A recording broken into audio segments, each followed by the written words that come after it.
రమణ మహర్షి భారతదేశానికి చెందిన గొప్ప ఋషి, ఆధ్యాత్మిక గురువు. ఆయన అసలు పేరు వెంకట్రామన్ అయ్యర్. 1879లో తమిళనాడులో జన్మించారు.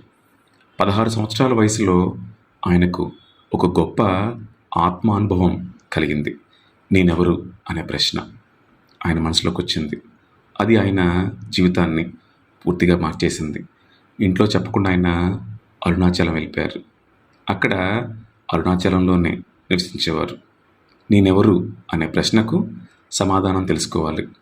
ఈ పద్ధతిని ఆత్మవిచారం అంటారు. మన మనసుని లోపలికి తిప్పి నిజమైన మన స్వరూపాన్ని మనం తెలుసుకోవటం. అలాగే ఆయనకి మరణం గురించి ఆలోచన వచ్చింది.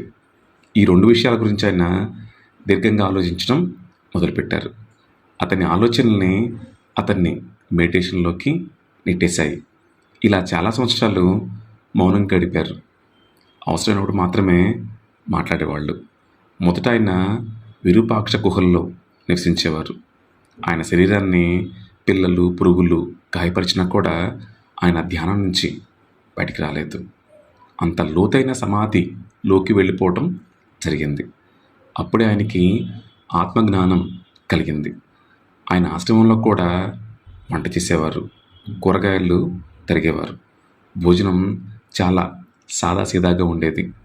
ఏ ప్రత్యేక ఆహారం కోరుకునేవారు కాదు. అందరితో కలిసి కూర్చుని ఆయన తినేవారు. మహర్షి జంతువులను కూడా మనుషుల్లాగే గౌరవించేవారు. ఆశ్రమంలో ఉన్న గోలక్ష్మిని ఆయన ప్రత్యేకంగా చూసేవారు. కోతులు, కుక్కలు, నెమళ్ళు ఆయన ఆశ్రమంలో తిరిగేవి. జంతువులకు కూడా ఆత్మ ఉంది అని ఆయన నమ్మేవారు. అందుకే జంతువులను కూడా మనుషుల్లాగే గౌరవించేవారు. వాటికి అన్నం ముందు పెట్టేవారు. ఆయన నివసించిన స్థలంలో శ్రీ రమణాశ్రమం ఏర్పడింది. ప్రపంచ నలుమూలల నుంచి ఎంతోమంది అక్కడికి వచ్చి ధ్యానం చేస్తారు. ఆయన చాలా సాదాసీదాగా జీవించారు. ఎక్కువగా మౌనంగా ఉండేవారు.